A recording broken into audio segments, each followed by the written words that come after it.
신기한 기후학교. 오늘은 앞서 퀴즈에 나온 공동체 돌봄 현장에서 땀 흘리고 계신 현장 전문가분을 모십니다. 안산시 단원구에 있는 안산 행복한 우리 집의 대표 신광주 선생님 이 자리에 함께하고 계십니다. 안녕하세요. 안녕하세요. 네.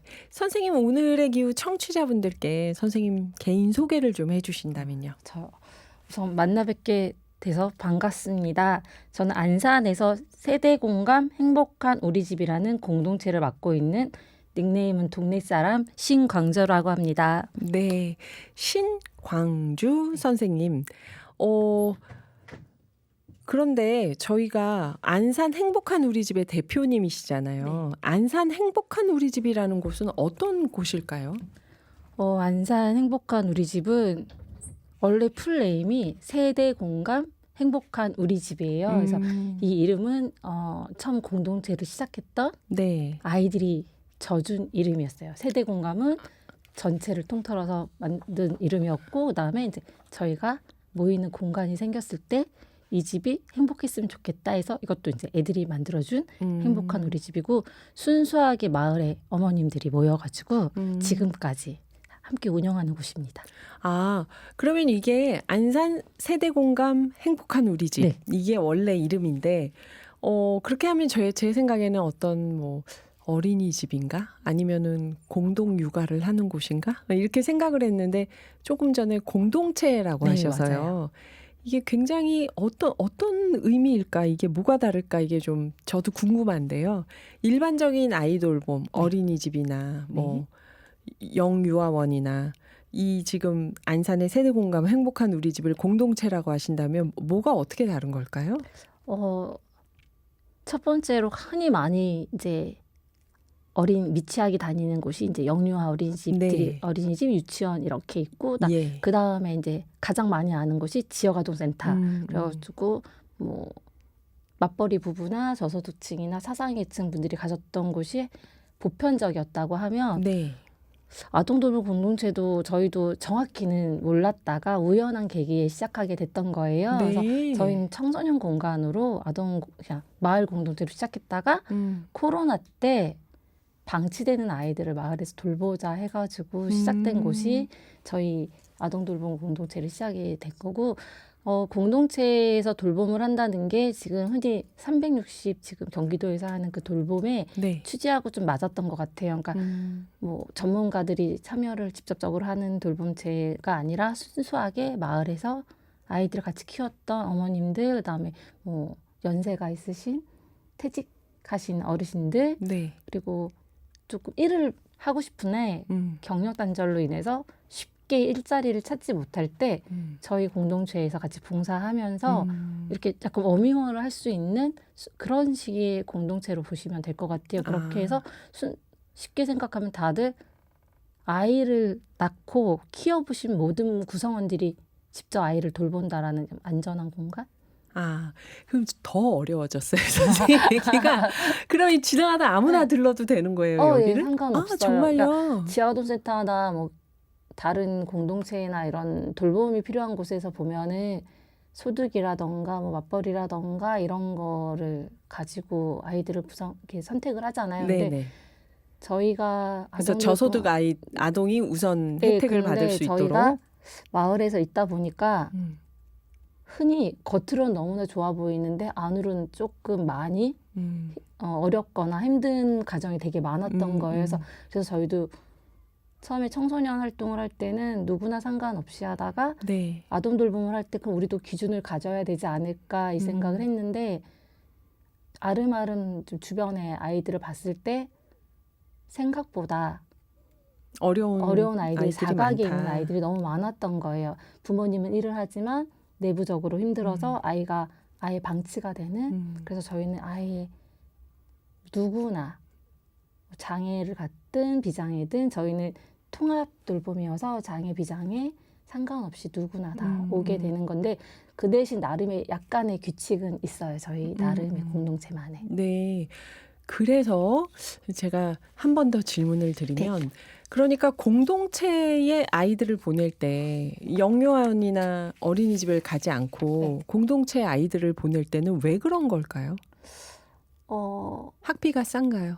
그것도 있어요. 아, 네. 네, 저희 같은 경우는 딱 첫 번째 조건이 스스로 자립적으로 움직일 수 있는 아이들. 그러니까 화장실을 혼자 갈 수 있거나 의사소통이 어느 정도 되는 말은 초등이지만 그래도 뭐 6살, 7살 안에 네. 스스로 일상생활 할 수 있는 친구들이 이제부터 쭉 오는데 우선 지역아동센터를 안 가려고 하는 이유는 저희도 하면서 안 건데 본인들의 소득이 드러나는 게 싫어서 싫으시고 요즘에 이제 어머님들이나 아이들이나 이런 게 우리의 소득이 드러나는 게 싫고 또 예전부터 갖고 있던 지역아동센터에 대한 선입견 그런 이제 많이 바뀌었지만 그래도 예전부터 갖고 있던 지역아동센터의 선입견 이런 것로 인해서 보내고 싶지 않고 그리고 또 키움센터라고 요즘에 많이 생긴 동네마다 하나씩 있는 그 센터를 갔을 때도 네. 그 안에서도 나름의 소득이 조금 오픈이 되거나 이런 게 있어서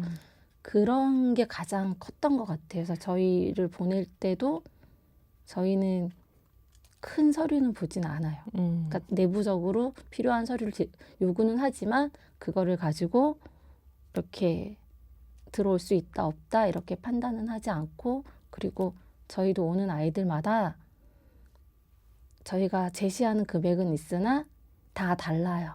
근데 그것도 저희는 오픈하지는 않아요. 그러니까 점점 어려워지고 있어요. 그러니까 이게 저희가 지금 아이들을 키우는 분들은 이게 무슨 얘기인지 금세 알 거예요. 근데 청취자분들이 워낙 다양한 연령대고 요즘은 비혼이나 아이를 키우지 않는 분들도 맞아. 많아서 이게 어떤 건지 잘 모르실 것 같아서 제가 이제 선생님 도움을 받으면서 설명을 우리가 정리를 해보면 아이들을 보통 영유아원이나 유치원에 보내는데 지역아동센터나 키움센터라는 곳이 있어서 저소득층 아이들이 거기서 방과 후 시간을 보낸다거나 뭔가를 부모님이 일하러 갔을 때 거기서 뭔가 뭐를 배운다거나 뭐 오락을 한다거나 놀이를 한다거나 친구들을 만나서 이렇게 돌봄을 받을 수 있게 하는 센터들이 있는데 경우에 따라서는 지역아동센터나 키움센터를 보냈을 때는 저소득층 가정이라는 게 드러날까 봐 그게 좀 꺼려지는 분들이 공동체를 선호한다. 이렇게 이해를 하면 될까요? 약간 그런 것도 저희가 느꼈던 바는 있어요. 그래서 근데 그게 다는 아닐 것 같아요. 그리고 또 공동체를 보내는 것 중에 그러니까 저희 공동체를 기준으로 봤을 때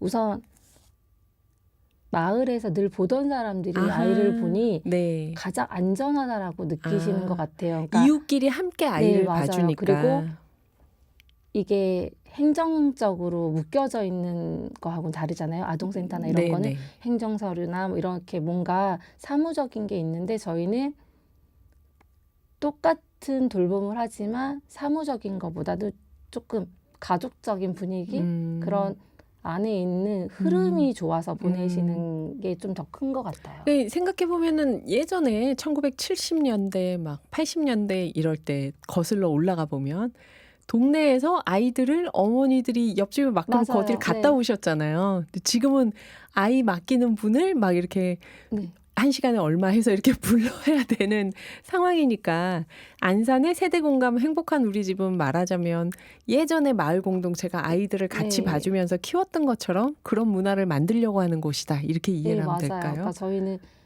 뭐 지역아동센터나 이런 데는 급하게 애들을 맡길 수가 없는데 저희는 이제 고정적으로 오는 아이가 아니어도 선생님 토요일 날 몇 시부터 몇 시까지 급한데 봐줄 수 있냐? 맡아주세요 하면 그럼요. 이렇게 해서 봐주고. 방학 중에만 또 어머님들 일 가시고 학교 돌봄을 못 가는 상태에서 학교에서 돌봄 교실을 못 가니까 그 공시간을 아이들이 안전하지 않게 집에 혼자 있어야 되는데 공동체는 누구나 상시야 어느 때나 다 들어올 수 있는 곳이니 조금 더 개방성도 있고 가장 큰 건 동네에서 얼굴 아는 사람들끼리 같이 그리고 한다. 어머님들이 학교나 센터나 이런 곳을 조금 어려워하지만 저희는 언제든지 오셔가지고 같이 이렇게 보시고 가셔도 되니까 그런 거에 신뢰가 좀 쌓여 있는 곳이 공동체의 아동 돌봄이 아닐까.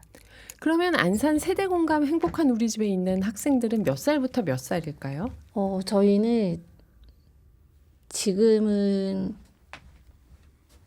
11살? 11살부터? 아니요. 11살까지. 8살부터 11살까지 네. 있고 그다음에 이제 중간중간 방학에는 한 6살? 그러니까 누나가 다니거나 언니가 오빠가 다니거나 했을 때 동생이 이렇게 오는 경우가 있고 또 어린이집 방학을 길게 하거나 이럴 때 이제 오는 경우들이 5살, 있다. 6살 정도에서 12살까지. 이제 명쾌해졌죠. 청취자분들도. 네. 아이들은 학교를 다닙니다. 공동체 돌봄만 다니는 게 아니라 유치원이나 어린이집도 다닙니다. 근데 네. 거기서 끝나고 방과 후에 집에서 아이들을 봐줄 사람들이 없을 때 이 공동체 돌봄에 와서 시간을 보내는 맞아요. 거네요. 네. 그러면 이 안산 행복한 우리 집에 학교 끝나고 아이들이 여기에 오면 모여서 뭘 할까요, 여기서? 저희는 하교하자마자 이제 애들이 오거든요. 네. 오면은 제일 먼저 하는 건 그냥 가방을 던져놓고 자기 시간을 가져요. 각자 만들기를 한다던가 뭐 종이접기를 한다던가. 핸드폰으로 게임하는 친구들도 많지 저희는 않나요? 절대 핸드폰을 그건 안 되고. 네, 저희 공간은 핸드폰은 집에 갈 때 외에는 사용을 하지 못해요. 그래서 저희 공간에 보내시는 가장 큰 이유 중에 하나가 아마 그렇겠네요. 스마트폰을 하지 못한다는. 그럼 아이들은 불만이 없나요?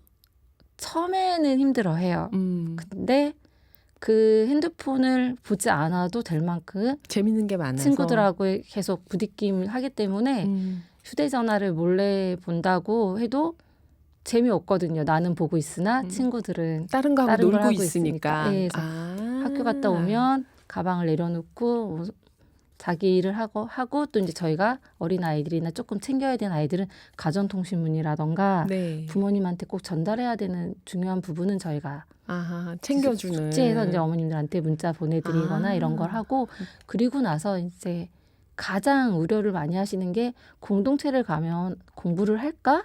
이런 거 되게 많이 돌봄 교실에서도 학습을 하나? 이런 네. 걸 많이 하시잖아요. 학교 돌봄을 안 가는 이유 중에 하나도 공부 안 공부 시킬까 안 봐. 시킬까 봐 어느 학교는 되게 열심히 시키는 학교가 있지만 학교마다 근데 저희는 그거는 정말 지키거든요. 네. 교과 학습은 절대 놓치지 않아요.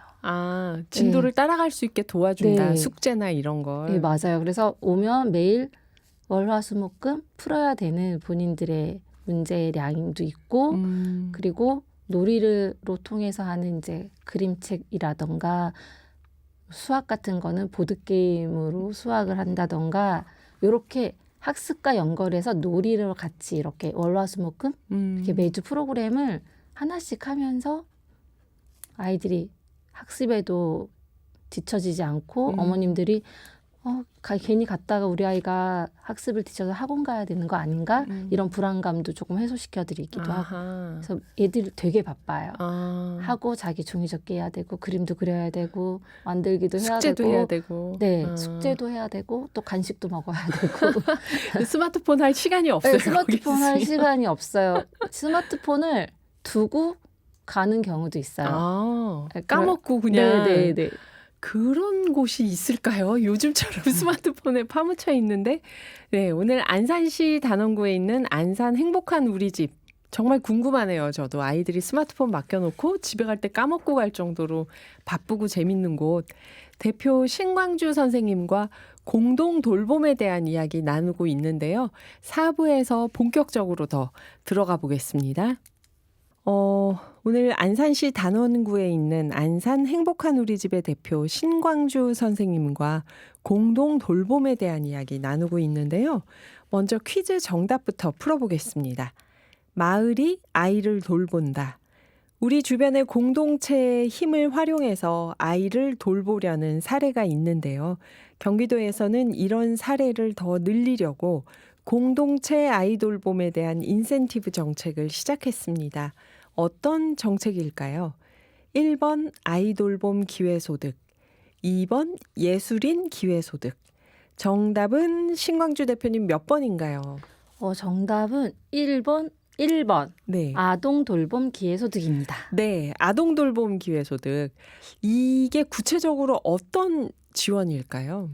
아동돌봄 기회소득은 흔히 지금처럼 저희 공동체에서 다 봉사로 이렇게 해서 구조상으로 이렇게 같이 도와주시는 분들한테 한 달에 30시간, 지금은 좀 바뀌어가지고 뭐 30시간, 15시간 이렇게 봉사하시는 분들한테 네. 일정 부분에 사례비처럼 인건비를 지급해 주시는 거예요. 그러니까 완전히 그 무료 봉사가 되지 않도록 네, 맞아요. 어떻게 보면 뭐 최저임금도 안 될 수 있지만 네. 봉사비로 이제 감사의 표시를 할 수 있는 정도는 네. 들어온다는 거죠. 그게 아동돌봄 기회소득이다. 네. 그러면 사실 마을에서 그냥 댁에 계시는 것보다 여기 나와서 애들 좀 봐주고 이 기회소득도 받고 하는 게 더 좋은 분들도 계시겠어요. 네, 아이들 맞아요. 많이 키워보신 분들. 그러니까 또 이게 또 하나의 장점은 세금 신고를 하지 않아요. 그러니까 이게 어떤 방법으로 저희한테 지급이 오는 그 자세한 방향은 모르겠지만 네. 20만 원이라는 돈이 들어왔을 때 그거에 대한 세금 공제를 하지 않기 때문에 어떻게 보면은 조금 부담감이 덜할 수 있다라는 것 같아요. 봉사하시는 분들한테도. 그리고 또 뭔가 책임감을 조금 내가 좋아서 봉사를 하지만 365일 무보수로 계속 할 수는 없잖아요. 네. 그러다 보니 그래도 내가 이렇게까지 좀 집에서 이렇게 있던 사람이 시나 도에서 이렇게 나한테 인건비를 주네. 그런 약간 뿌듯함이나 책임감? 이런 게 조금 생겨지시는 것 같더라고요. 저희가 해보니까. 그럼 안산 세대공감 행복한 우리 집에 아이들을 보내는 부모님들은 전액 무료인가요? 처음에는 맨 처음에 경기도 아동돌봄이 선정이 됐을 때는 무료로 했어요. 네.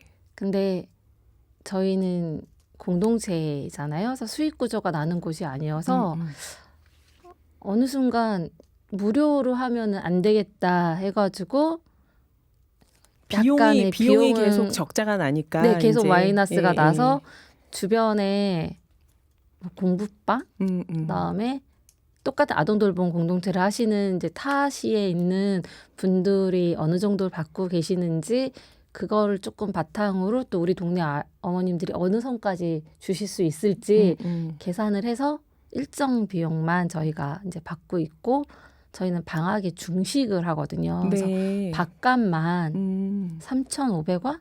지금 조금 올려갖고 3,800원? 한 끼 밥값 3,800원은 따로 받고 네. 나머지 한 달 간식비랑 전체적으로 와서 참여하는 비용은 일정 소정액을 받는다. 약간 받아요. 아, 네. 얼마인지 안 여쭤볼게요. 네.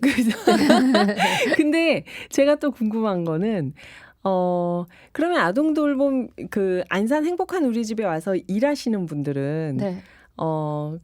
그 특별히 어떤 뭐 교사 자격증이나 이런 게 필요한 게 아니잖아요. 마을 공동체에서 그냥 아이들을 네. 많이 본 경험이 있고 봐줄 수 있는 분들이면 되는데 그 처음에 그러면은 대표님도 그냥 동네 아이들 보려고 여길 가서 일을 시작하셨던 걸까요?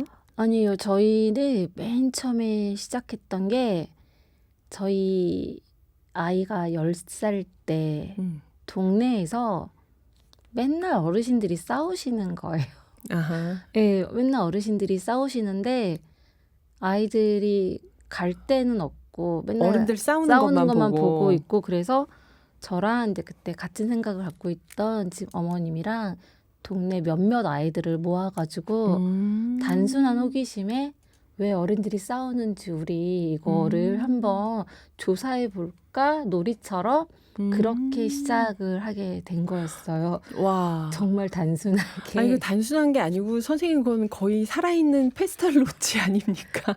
동네 아이들을 모아다 어른들이 왜 이렇게 싸우는지 우리 같이 알아볼까? 네네네. 얼마나 아이들한테 큰 위로가 됐겠어요. 근데 맨날 싸우는 것만 보다가. 재밌어 했어요. 그렇겠죠. 그래서 이제 예. 나름의 할머니들이나 아저씨들을 이렇게 나는 누구를 맡고 이렇게 매주 볼 때마다 와. 우리 동네 어떤 아저씨가 제일 많이 화를 내시고 막 이런 진짜 재밌었겠다. 그렇게 하면서 자연스럽게 여기까지 오게 된 거였어요.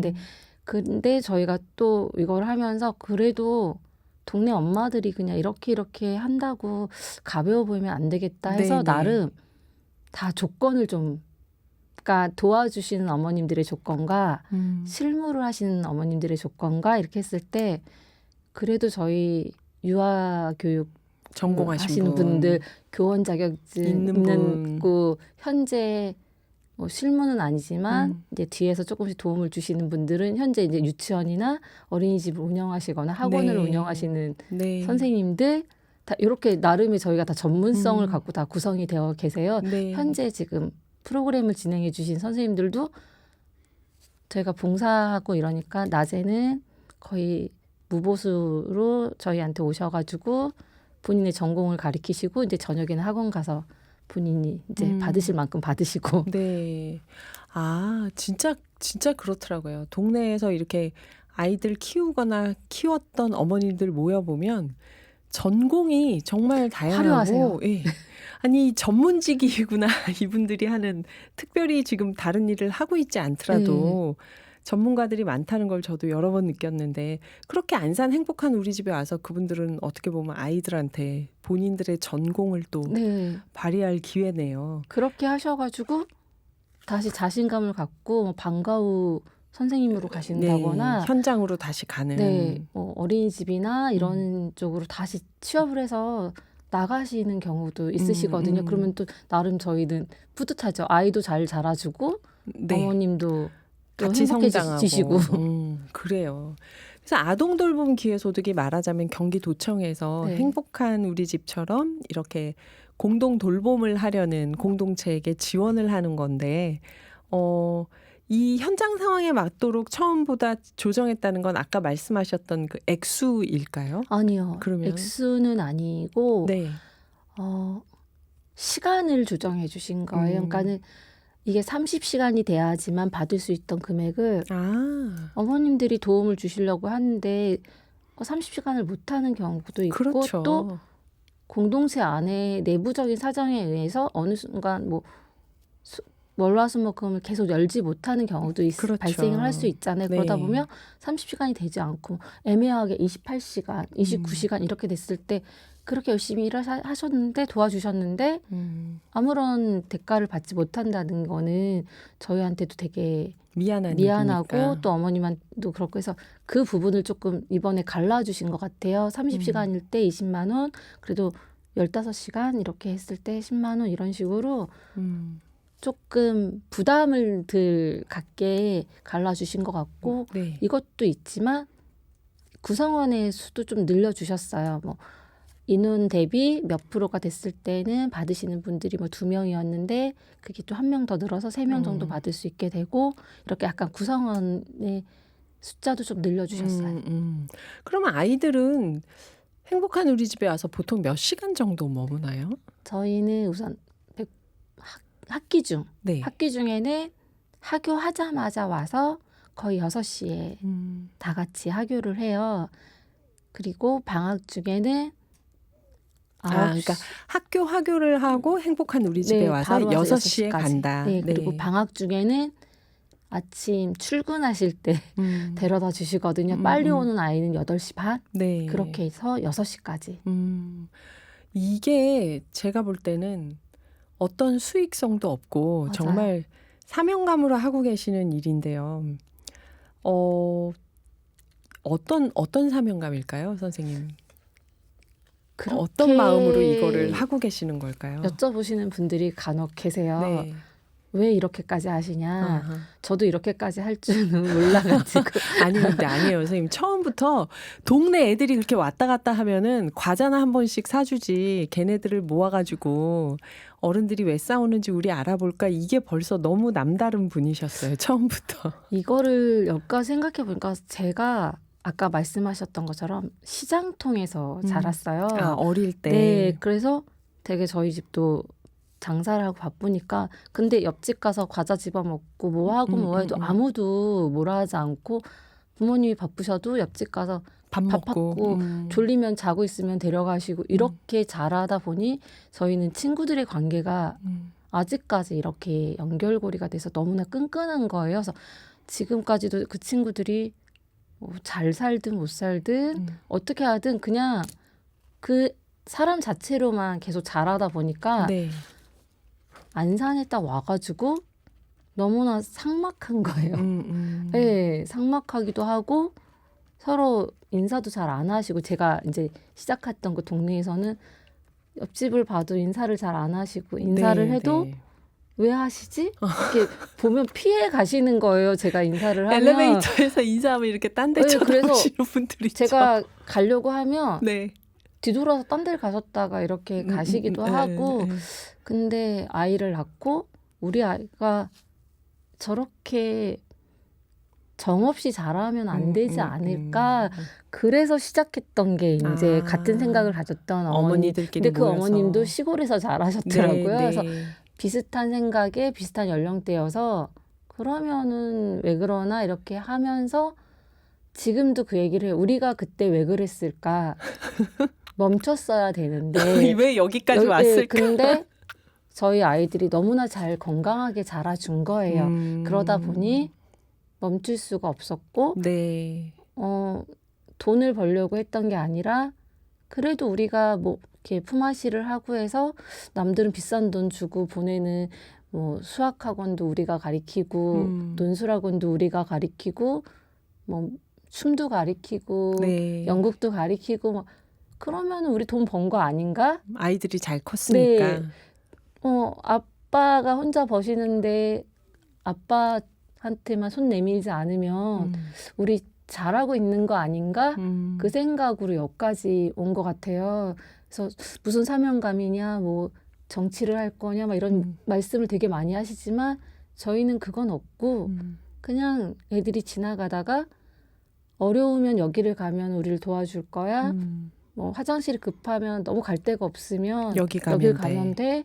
이렇게 그냥 안전한 공간으로 마을에서 아 그곳에서 있었던 게 참 즐거웠지. 이렇게만 가면은 괜찮지 않을까? 네. 그 생각을 하고 있는데 조금 후회스럽기는 해요. 아이들 신강주 선생님 말씀 들으니까 야 이게 안 보이는 데서 이렇게 하는 분들이 있으니까 안 망하고 사는구나 우리가 이 생각이 드는데요. 뉴스만 보면 막 내일 망할 것 같잖아요. 그런데 그러니까 아이들이 그렇게 많이 컸을 것 같아요. 선생님이 2018년부터 시작하셨다고. 네네. 그럼 지금 7년이 지났는데 그때 왔던 아이들 중에서 이제 자란 아이들도 있을 텐데 다시 찾아오거나 잘 성장한 아이들 보면 어떠세요? 우선 동네를 한 곳에서만 저희가 고집을 한 것도 있거든요. 아하. 그러니까 저희가 원래 조그맣게 있다가 아동 공동체를 한다고 공간을 알아볼 때 주변에서 이쪽으로 와 이쪽으로 와 하는데 저희는 우리는 어쨌든 동네에서 있겠다 해서 했는데 그러니까 애들이 굳이 찾아오지 않아도 늘 보는데 네. 가장 좋은 건 이걸 하면서 진로를 택한 친구들도 있어요. 이제 올해 고3이 된 친구들 안에서도 연극을 하던 친구는 나는 방송 작가가 되겠어요. 뭐 이렇게 해서 약간 그쪽 진로를 간 친구도 있고 네. 음악을 하거나 이런 친구들 중에서 이제 연예인이 되겠다고 기획사에 들어가서 준비를 한 친구도 있고 그걸 보면은 우리가 그래도 바깥에서는 저기 뭐 하는 데야? 애들 맨날 가서 놀고 있고 뭐 하고 있는데 엄마들이 저 사람들이 얼마나 잘 키우겠어? 애들 얼마나 잘 하겠어? 했는데 지금 18, 20 이렇게 된 친구들이 진로를 찾아갔을 때 그래도 선생님 거기서 그걸 해가지고 제가 학교에서 이렇게 발표를 좀 할 수 있었던 것 같아요. 지금 공동체가 활성이 되잖아요. 그러니까 네. 대학을 가니 제가 있던 데가 그런 데였더라고요. 그래서 사례 발표 같은 거 할 때 제가 자랐던 얘기를 했을 때 너 그런 데서 있었구나. 되게 뭐 진취적인 아이네. 뭐 네, 이렇게 네. 조금 교수님들이나 선생님들한테 너 시대를 앞서갔다 이런 얘기를 듣고 할 때 뭔가 멋진 과거. 네. 네. 그래서 괜찮구나. 그래서 애들이 잘 자라줘서 좋구나. 그리고 또 약간 옆길로 약간 샜던 친구들도 저희가 길에서 이렇게 봤을 때 그래도 너 여기서 즐겁게 지내고 건강하게 자랐었는데 이건 아니지 않니? 그러면 다시 한번 해서 다시 제 길로 찾아와 주는 걸 보면 뿌듯하죠. 네. 진짜 마을에 내가 언제든 들러도 되는 곳이 있다. 거기 가면 따뜻한 어른들이 있다. 이게 아이들한테 참 큰 힘이 되겠네요, 정말. 이게 경기도처럼 공동체 아동 돌봄을 하는 곳도 있고 아닌 곳도 네, 있고 맞아요. 지자체마다 나라마다 천차만별이라고 알고 있는데요. 지원이 필요하다면 왜일까요? 공동체 아동 돌봄은 왜 필요한가? 저희 선생님들과 이거를 생각해 봤을 때 가장 안전하게 그리고 소속감을 내가 살고 있는 곳에 대한 소속감을 키우기 위해서는 아동돌봄 공동체나 마을에 이렇게 조금 지역에 지원을 해주는 게 가장 맞다고 봐요. 그러니까 뭐 대외적인 큰 성장보다는 네. 가장 유년 시절에 그래도 내가 가장 생각을 자유롭게 할 수 있을 때 마을 안에서 내 생각을 키울 수 있게 자랄 수 있는 공간이 있다라면은 더 좀 건강한 어른으로 자랄 수 있지 않을까. 그래서 이런 마을 공동체나 이런 지자체에서 지원을 해주실 게 필요한 거는 교육이 아니라 사람으로서 성장할 수 있는 발판이 되는 원동력을 해줄 수 있다면은 그게 가장 네. 좋은 것 같아요. 아, 그러니까 그 공동체 아동 돌봄이 말하자면 유년기의 정서나 기억에 그리고 네. 심리적 안정 언제든 내 편인 분들이 거기엔 있다. 그쵸? 마을에서 네. 느끼는 유대감. 사실 보이지 않는 무형의 가치에 지원하는 거겠어요. 그렇죠. 그러니까 지자체에서. 요즘 아이들이 다 학원을 가잖아요. 그러니까 저희가 가장 싫은 게 학원을 가서 내가 여기에 왜 앉아 있는지 벌써 10살, 11살 아이들이 가기는 싫으나 집에 아무도 없으니 가야 하고 이렇게 가서 내가 왜 뭘 하고 있는지를 모르면서 어린 청소년기나 유년기를 다 지내야 되는 거잖아요. 근데 그거를 조금 교육이나 지자체나 이런 곳에서 학교 돌봄이나 뭐 지화동센터나 키움센터에도 지원을 해주시지만 근데 그 안도 똑같이 행정적인 업무나 성과적인 업무가 성과가 클수록 지원을 받는 이제 퍼센티지가 달라지니까 아이들이 그곳 안에서도 행복하지만 성과적으로 잘할 수밖에 없는 경우가 좀 있고 저희도 지화동센터에 나가서 일을 해봤던 경험에 하고 싶지 않은 것들도 해야 되는 게 있고 이러다 보니 그렇다라면 마을에서 돌봄을 한다면 우선 학교 선생님들의 업무를 분담을 해줄 수 있다라는 거예요. 학교는 그래서 보육과 돌봄까지 가는 거는 교사들한테는 너무 과한 업무인 것 같고 그렇다면 마을에서 말 그대로 모든 아이들을 진짜 품을 수 있는 분들이 계신 곳에서 아이를 본다면 지금처럼 어수선하거나 아이들이 정서적으로 힘들어하진 않지 않을까. 그러니까 말하자면 가족 형식이 가족의 모습이 자꾸 바뀌는 현대사회가 되니까 네. 아이들이 좀 안정적으로 정서적 돌봄을 받을 수 있는 거를 각 가정에 맡기기보다는 공동체에서 함께 해줄 수 있으면 어떤가. 그렇게 이해를 해도 되겠네요. 네, 어머님들이나 아버님들도 다 어릴 때 자랐던 정서가 가장 크시잖아요. 근데 네. 그게 지금 사회랑 너무 달라지니까 거기서 오는 혼란도 되게 크실 것 같고 그렇다면 서로서로 도우면서 사는 게 맞지 가장 맞는 않을까. 것 같아요. 이런 공동체 돌봄이 더 활성화되려면 뭐가 필요하다고 생각하세요? 인식인 것 같아요. 인식? 네, 그러니까 네. 마을 공동체나 다른 뭐 기관의 공동체라고 봤을 때 과연 저기가 믿을 만한 곳인가? 그러니까 이런 선입견이 아니라 그래도 아이들을 보는 곳이거나 네. 사람이 같이 하는 곳인데 조금 열린 마음으로 보셔야 되는 그런 시민의식도 필요한 것 같아요. 그러니까 저길 갔을 때 과연 우리 아이가 바르게 자랄 수 있을까? 아니면 내가 저곳에서 좀 공동체 활동을 하면서 내가 직장으로 사회로 나갈 수 있는 밑받침이 되는 안전한 곳인가? 이렇게 고민하거나 이렇게 선입견을 갖지 마시고 그냥 한번 가볼까 하는 이제 다가갈 수 있는 거. 와서 마음에 안 들면 또 안 오시면 되니까 맞아요. 편안하게. 네, 직장처럼 네. 언제 사직서를 내야 되지? 뭐 기간에 한 달 동안 내가 강사 수업료를 냈는데 가기 싫어도 가야 돼. 이런 곳이 아니기 때문에 그냥 편안한 마음을 갖고 그리고 서로 믿는 마음으로 오신다면 그리고 또 그런 믿음을 조금 모든 시민들이나 지금 우리 주민들이 다 이렇게 가졌으면 좋겠어요. 네.